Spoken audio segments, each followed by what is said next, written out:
Ya, sepertinya kita terperangkap dalam satu pola tertentu yang menurut saya ini adalah jebakan terkait dengan pola bearish. Tapi apakah bearish ini akan bertahan lama atau tidak, itu yang akan menjadi tanda tanya besar. Karena kalau kita perhitungkan, maka kemungkinan ini harusnya swing low terakhir. Tapi masalahnya apakah data ekonomi nanti malam mendukung itu atau justru membalikannya. Ya, nanti kalau kita lihat dari potensi pergerakannya, dan saya rasa ISM Service akan menjadi petunjuk berikutnya. Oke, kita lihat terlebih dulu dari US Treasury Yield dan juga US Dollar. Ini dia posisi dari grafik daily untuk US Treasury Yield dalam fase penurunan, ditutup dengan bearish candle, lalu kemudian dia juga tertahan di zona support, dan inilah yang kemarin kita tandai ya teman-teman. Kondisinya ini akan menjadikan apakah potensi dia rebound atau justru akan terkait dengan penembusan ataupun penurunan lanjutan. Tentunya yang kita harapkan adalah penurunan karena dia sudah berada di level ini sampai 2 atau 3 kali. Jadi kalau kita lihat di sini, ini 1, 2, 3 dan ini adalah yang keempat kalinya, sehingga sangat diharapkan potensinya ini adalah riskan untuk tembus. Tapi apapun itu bisa terjadi karena nanti malam datanya juga cukup penting. Ada ADP di jam 7.15 dan juga ada data ISM Service di jam 9 malam. Oke, kalau gitu kita perhatikan di grafik keempatnya terlebih dulu. Kondisinya akan seperti demikian. Posisi ini sudah mulai penurunan secara drastis, secara dramatis dalam 2 atau 3 hari terakhir.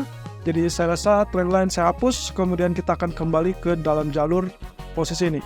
Nah ini Fibonacci-nya saya pindahkan saja menjadi ke yang paling bawah, dan kita lihat di sini, kalau secara normal kita asumsikan inilah strong support, maka sangat normal sekali kalau misalkan terjadi pembalikan ataupun katakanlah mungkin sekedar rebound.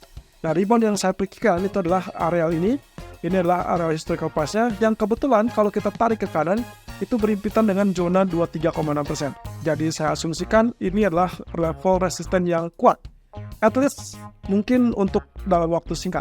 Tapi yang berikutnya, kalau itu sampai tembus, maka resisten kedua yang harus diperhatikan adalah zona ini, yang juga secara historical dan juga secara berdempetan dengan 38,2%, maka kemungkinan ini akan menjadi zona resisten kedua yang diperkirakan kuat. Oke, berarti kita punya dua resistance itu. Artinya, kalaupun terjadi rebound pertama mungkin akan terjadi perlawanan ataupun mungkin ditahan sedikit, dan itu akan mengakibatkan dia potensi penurunan. Tapi bisa saja dia malah lanjutkan kenaikan sampai zona resisten kedua, dan barulah di zona kedua inilah kita akan dapatkan jawaban terkait dengan resisten ataupun penolakan. Nah, kalau misalkan itu yang terjadi, berarti kita bisa harapkan emas mungkin akan rebound di malam hari. Demikian juga dengan pasar saham. Tapi masalahnya itu semua akan sangat bergantung kepada data ekonomi, jadi saya tidak bisa memastikan apakah ini akan menjamin kondisi sebaliknya apa tidak.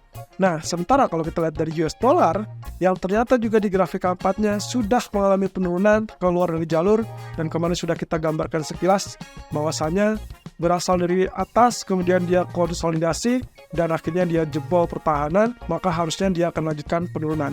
Nah, perhatikan di sini. Berarti artinya yang sedang kita jalani tahapannya yang mana?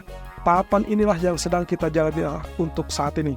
Dari sejak kemarin dan mungkin juga hari ini, atau mungkin juga sampai besok. Tapi yang jelas, ini berarti meningkatkan keyakinan kita bahwa kemungkinan kenaikan ini hanya sekedar sesaat atau sekedar pull up. Lalu kemudian sebelumnya, dia akan terjadi resisten rejection di situ, dan akhirnya kembali dalam fase penurunan. Itu kalau kita mengikuti pola yang jelas dari proyeksi penurunan yang sebelumnya terjadi. Nah, ini berarti kondisi yang akan terjadi. Nah, oleh karena itu, kalaupun dia sekarang sedang mengalami penguatan US dollarnya, maka saya berharap dia akan naik ke level 104. Nah, untuk Fibonacci retracement sendiri, saya tinggal tarik, pindahkan ke zona yang paling bawah, dan inilah dia. Kondisi yang sama, kita juga berharap ada pantulan. Nah, saat ini sedang terjadi dan tertahan 23,6%. Kalau itu masih tetap tembus, oke, dia lanjut ke level ini, dan itu kebetulan berhimpitan dengan 38,2%. Jadi, lagi-lagi di sini kondisinya adalah technical, menunjukkan ada technical rebound yang sangat wajar, sebelum nantinya kita harapkan di sini ada rejection.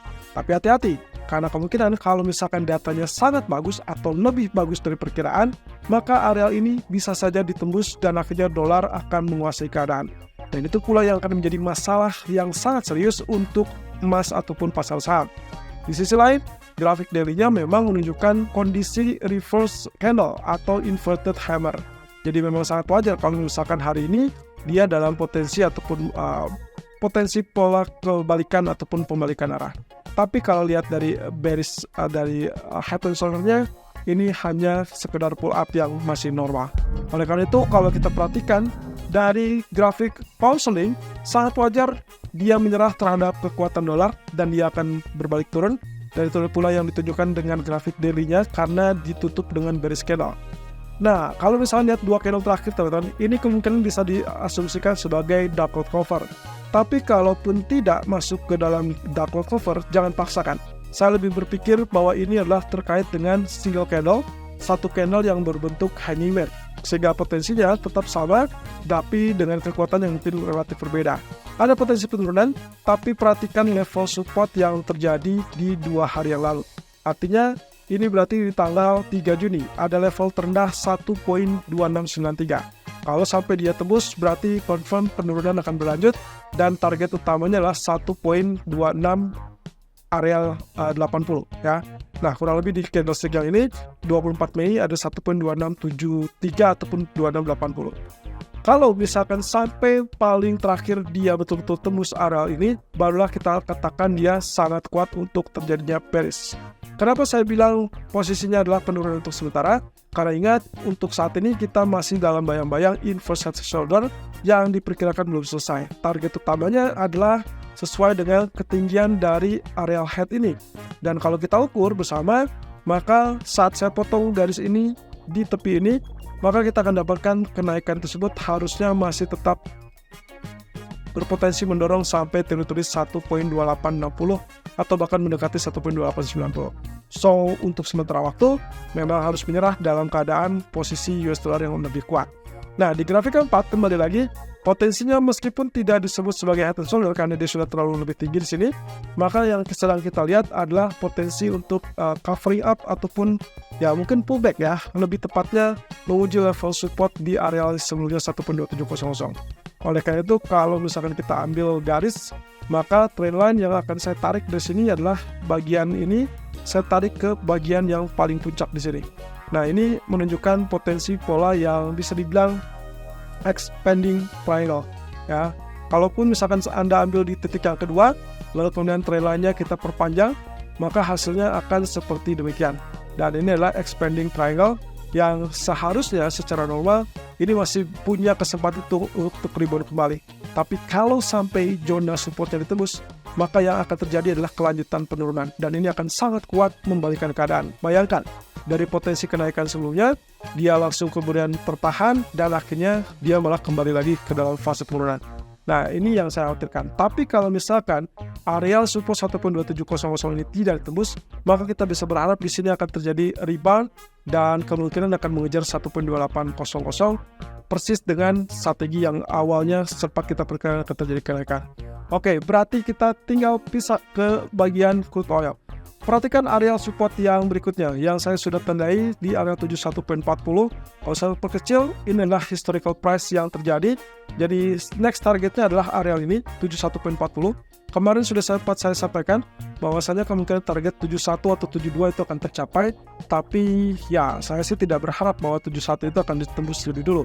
Karena normalnya kalau misalkan kita lihat dari pola penurunan sebelumnya yang sempat terjadi, bayangkan dari area 76 sampai ke area 72, itulah $4 atau 400 poin untuk crude oil, dan menurut saya itu sudah cukup besar. Jadi harusnya secara teknis akan ada namanya technical rebound, dan itu bisa saja diukur dengan Fibonacci retracement. Oke, caranya Anda tinggal tarik Fibonacci retracement dari titik pangkal yang terakhir, yaitu 76 atau 78, kemudian sampai ke titik bottom yang terakhir 72.46. Oke, saya memiliki Fibonacci retracement di area tersebut, sehingga kalau misalkan kita perhatikan, yang saya harapkan adalah pull up ataupun pullback itu akan tertahan di level 7390, 7480 atau 75.50. Itulah sebabnya kenapa kami memperkirakan ataupun merekomendasikan idealnya sell-nya berada di area 74 ataupun 75. Ini kaitannya dengan 50% real body candle, bagian black candle ini. Kemudian kalaupun kita asumsikan 72 adalah level yang paling rendah, maka sebetulnya Anda bisa lakukan buy terlebih dulu secara short term untuk kemudian exit di area 7390 ataupun 74.80. Tapi yang paling aman untuk saat ini, karena memang dia dalam fase downtrend, maka sebaiknya sell on rally itu yang paling disarankan. Jadi yang lebih aman, karena untuk saat ini sentimennya masih dalam kondisi negatif. Dan grafik daily juga menunjukkan bahwa kondisi sebelumnya terkait dengan head and shoulder sudah selesai, kemudian juga target dari bearish triangle ataupun bearish ini rectangle juga sudah selesai. Tapi kalau misalnya kita perhatikan dari pola yang sebelumnya sempat kita singgung, maka ini harusnya akan terjadi pengulangan dan kita siap-siap untuk mengincar zona buy secara medium term. Ya, ini kaitannya dengan level support yang sudah cukup dekat. Jadi kalau kita asumsikan, maka tinggal menyisakan beberapa poin saja untuk terjadinya penurunan. Tapi ya, untuk saat ini kita short sell terlebih dulu. Tapi saya ingatkan, begitu sentuh 69 ataupun mendekati 70, sebaiknya hati-hati karena kemungkinan demand bisa saja terjadi pantulan di situ. Nah, satu sisi, untuk emas sendiri, posisi grafik H4 kecenderungannya masih tetap dalam fase bearish. Memang sangat labil, kondisinya kita belum lihat ada penembusan di atas trendline tersebut yang kita kemarin tandai 2355.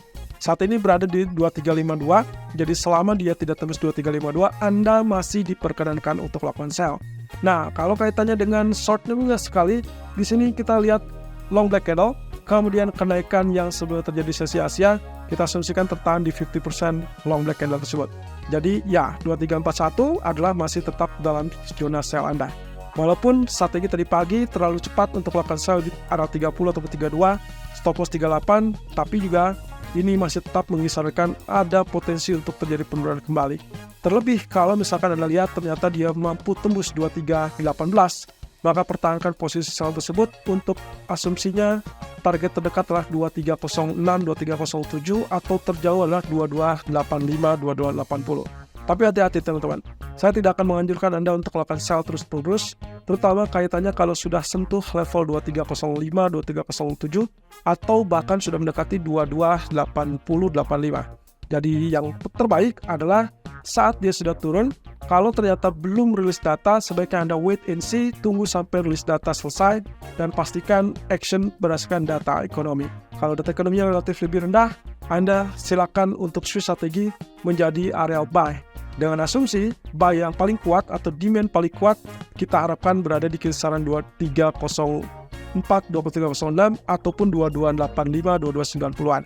Nah, dengan demikian, nantinya rangkaian Elliott Wave 1, 2, 3, 4, 5 akan berjalan sempurna dan berikutnya kita tinggal tunggu A, B, C.